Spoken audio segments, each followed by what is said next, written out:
Hello viewers, இன்னைக்கு நம்ம பார்க்க போறது ஒன் பீஸ் எபிசோட் 451 பார்ட் 2.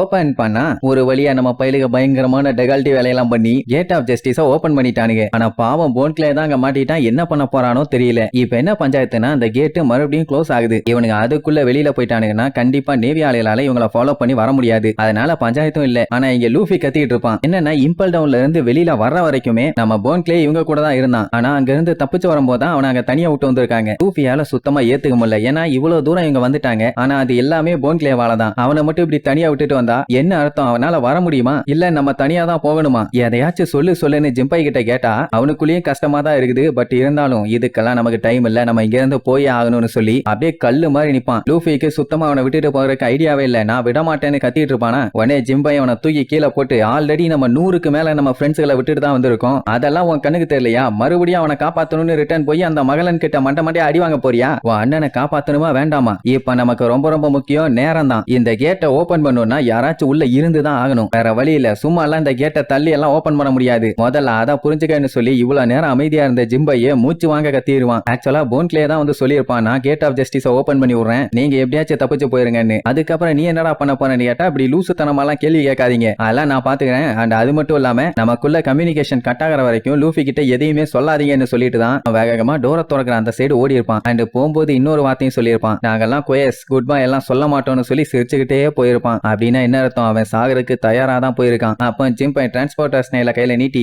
இன்னும் கனெக்டர்ல தான் இருக்கு, நீ பேசணும்னா தாராளமா பேசலாம்பா. இப்ப என்ன பஞ்சாயத்துனா இந்த கேட் க்ளோஸ் ஆகிற வரைக்கும் தான் கம்யூனிகேஷன் இருக்கும். அதுக்குள்ள என்ன பேசணுமோ பேசிக்க. கேட் மூடிடுச்சுன்னா அதுக்கப்புறம் சிக்னல் இருக்காதுன்னு. பின்னாடி இருந்து வேற அந்த நேவி ஆளுங்க கண்டமேனிக்கு அட்டாக் பண்ணிட்டு இருக்கானுங்க. அவனுங்க பண்ற அட்டாக்ல சில குண்டெல்லாம் கப்பல்ல விழுந்து கப்பல் புகஞ்சுக்கிட்டே போகும். அப்படியே கட் பண்ணா இந்த கேட்டோட சுவிட்ச் இருக்குல்ல அதை க்ளோஸ் பண்ணியாச்சு. இப்போ அந்த கேட்டை தாண்டி நம்ம ஆளுங்க போயிட்டாங்கன்னா மறுபடியும் ஓபன் பண்ணி நேவி ஆளுங்க ஃபாலோ பண்ணிட்டு போய் பிடிச்சாகணும். நான் கேட்டை க்ளோஸ் பண்ணதுக்கு அப்புறம் நம்மால அந்த சர்க்கியூட்டை உடைச்சு விட்டுட்டான்ல, அதனால அந்த சுவிட்சை சரி பண்ண கண்டிப்பா கொஞ்சம் டைம் ஆகும். இத சொன்ன உடனே வார்டனோட மூஞ்ச பாக்கணுமே, அப்படியே கொல்ல வெறியில நின்னுட்டு இருப்பான். அட அந்த கேப்லயாச்சும் நம்ம பையன் அப்படியே லைட்டா எஸ்கேப் ஆகி ஓட வேண்டியதானே. அதை விட்டுட்டு இந்த போன்க்லே அவன் மூஞ்சுக்கு முன்னாடியே நின்று விழுந்து சிரிச்சிட்டு இருப்பான். ஆக்சுவலா நம்ம போன்க்லே ஒருத்தங்க மூஞ்ச தொட்டா மட்டும் தானே அவங்கள மாதிரியே மாற முடியும். வார்டனோட மூஞ்ச எப்ப தொட்டான்னு பார்த்தா அந்த ஹனியாபால் மாதிரி மாறி இருந்தால அந்த டைமுங்கும் போது ஏன்டா அப்படி ஆச்சு எதுக்கு இப்படி ஆச்சுன்னு சொல்லி வார்டன் கழுத்தை பிடிச்சு தூக்கி இருப்பான். அந்த டைமுங்கும் போது கேஷுவலா அவங்க கிட்ட பேசிக்கிட்டே அவன் மூஞ்ச தொட்டிருப்பான். சோ அந்த டைமுங்கும் போதே அவன் ஃபேஸ அழகா அப்சர்வ் பண்ணி இப்ப யூஸ் பண்ணிட்டான். எப்படி அவன் விழுந்து சிரிச்சுட்டு இருக்கும்போது அவனோட டிரான்ஸ்போர்ட்டர் ஸ்டைல லூஃபி கால் பண்ணிட்டு, லூசு பையில போன்க்லே என்னடா பண்ணி வச்சிருக்க, அங்க என்ன பண்ணிட்டு இருக்க, எங்களுக்கு முன்னாடி இதுக்கு முன்னாடி போய் மாட்டிட்டியே அதே மாதிரி இப்பவும் பண்ணிட்டியா, எரும மாட்டு பையிலன்னு திட்டுவானா. சுத்தி இருக்கவனுங்க எல்லாம் மிரண்டு போய் பார்த்துட்டு இருப்பானுங்க. போன்க்லேக்கு மறுபடியும் பழைய ஞாபகங்கள்லாம் வரும். அட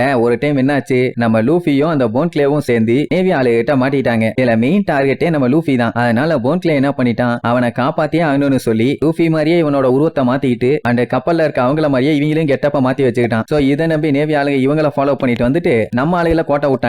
அப்படித்தான் நட்புக்காக அவன் உருவத்தையே மாத்திக்கிட்டு என்ன ஆனாலும் பரவாயில்லன்னு சொல்லி நேவி கிட்ட மாட்டிதான் இவ்வளவு நாளா அந்த ஜெயிலையே கடந்தான். இப்ப மறுபடியும் இந்த மாதிரி பண்ணிட்டியடான்னு சொல்லி திட்டின உடனே அவனுக்கு என்ன சொல்றதுனே தெரியல. அந்த ஜிம்பை கிட்ட கம்யூனிகேஷன் கட் ஆகிற வரைக்கும் மேட்டர் அவன் கிட்ட சொல்லாதையான்னு சொன்னேன். எங்க அவன் கேட்டான், வளரி தள்ளிட்டானே மூளைகட்ட முட்டா பையன்ட்டு இருப்பான். இங்க லூஃபி கத்து நிறுத்துவான். எத்தனை டைம் தான் நீ எங்களை காப்பாத்துவ அறிவு கட்டவனே, உனக்காண்டி தான் நாங்க எல்லாரும் பாடுபட்டு இருக்கோம், ஏதாச்சும் சொல்லுடா மூளை கட்டவனேன்னு எல்லாருமே ரவுண்டு கட்டி நின்று அவனுக்காண்டி கத்திட்டு கிடப்பாங்க. நிறைய பேரு போன்க்லேவா அண்ணா என் மண்ணா ஏன் எதுவும் பேச மாட்டேங்கிறீங்க, ஏதாச்சும் பேசுங்க, எங்க எல்லாத்துக்கும் கவலையா இருக்குது, எங்களை காப்பாத்துறதுக்காக உங்க உயிரை தியாகம் பண்ண போயிட்டீங்களே அப்படி இப்படின்னு எல்லாம் அவனுக்காண்டி பயங்கரமா உருக பேசுவாங்க. அப்படி இப்படின்னு பயங்கரமா உருக பேசின உடனே அவனுக்குமே அழுக வர ஆரம்பிச்சிடும். அதே நேரம் இங்க பகியும் மிஸ்டர் த்ரீயும் தேம்பி அழ ஆரம்பிச்சிருவானுங்க. இதுக்கு முன்னாடி பண்ண எல்லாத்துக்குமே எங்களை மன்னிச்சிரு அப்படி இப்படின்னு எல்லாம் போன்க்லேன்னு சொல்லி பயங்கரமா கத்துவாங்க. சொல்ல போனா இப்ப அந்த கேட்டு க்ளோஸ் ஆக போகுது, நாங்க இப்ப போய் ஆகணும்னு சொல்லிட்டு எல்லாம் ஒன்னா சேர்ந்து தேங்க்யூன்னு சொல்லி போன்க்லேக்காக மனசு உருக பேசின உடனே அவனால தாங்கிக்க முடியல. ஆனந்த கண்ணீர்ல அழுதுகிட்டே லூஃபின்னு சொல்லி கதறி அழுது,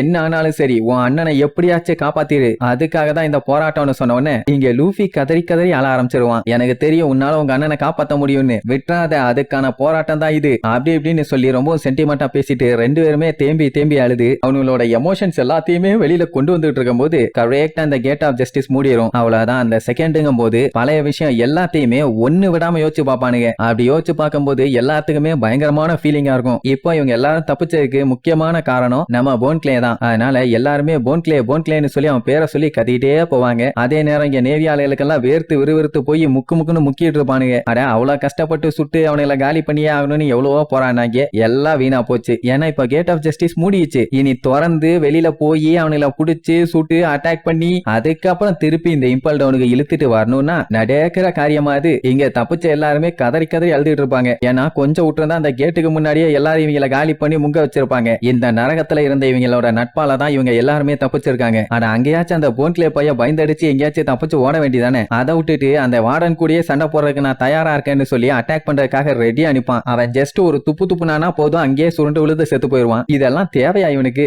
இங்க எல்லாம் கிளம்பி போயிட்டு இருக்கும்போது போன்க்ளேன்னு சொல்லி கதறி அழுதுட்டு இருப்பானுங்க. ஏன்னா இவங்களை காப்பாத்திட்டு அவன் அங்க மாட்டிட்டான்ல. இனி அவன் உயிரோட வர்றதுங்கிறது நடக்காத காரியம். அந்த வார்டன் எப்படியும் விட மாட்டான். அதனாலதான் ஃபீல் பண்ணி ரொம்ப அழுவானுங்க. அங்க வார்டனு சாகறதுக்கு முன்னாடி ஏதாச்சும் சொல்லுமாடான்னு சொல்லிட்டு ஓங்கி அடிக்க வருவான். ஆமாண்டா இது ஒண்ணுதான்டான்னு சொல்லி அப்படியே போஸ்ட் கொடுத்து நிப்பான். அவன் மூஞ்சிலேயே ஒரு குத்து. அப்ப பேக்ரவுண்ட்ல ஒரு வாய்ஸ்ல நம்ம மறுபடியும் என்னோட கார்டன்ல மீட் பண்ணுவோம் அப்படிங்கிற மாதிரி சொல்லுவான். அவ்வளவுதான். அதுக்கப்புறம் அவனுக்கு என்ன செய்யதாச்சுன்னு ஒண்ணும் தெரியாது. அதுக்காக அவன் செத்த மாதிரியும் இன்னும் காட்டல, அவன் உயிரோட இருக்க மாதிரியும் காட்டல. இப்போ உலகத்திலேயே great under water prison impel டவுன்ல இருந்து எத்தனை பேர் தப்பிச்சிருக்காங்க தெரியுமா? 241. இதுக்கு முன்னாடி ஒருத்தன் தப்பிச்சான்னு சொல்லி பீத்திட்டு இருந்தாங்க. இப்போ நம்மால உள்ள வந்து 241 பேரை காப்பாத்தி கூட்டு போயிருக்கான். அதுவும் மகளன் மட்டும் வந்து கொல்லலைன்னா அது 1000க்கு மேல இருக்கும். அப்படியே கட் பண்ணி ஜெயிலுக்குள்ள அந்த ஜெயில் மேனேஜரை காட்டுறாங்க. அவன் கால யாரோ விழுந்து எந்திரிக்கிறாங்க, யாருன்னு தெரியல. இன்னும் 4 மணி நேரத்துல போட்கஸ் டிஎஸ் காலி பண்ண போறதா சொல்லி இந்த எபிசோடுக்கு எண்ட் கார்டு போட்டு முடிக்கிறாங்க.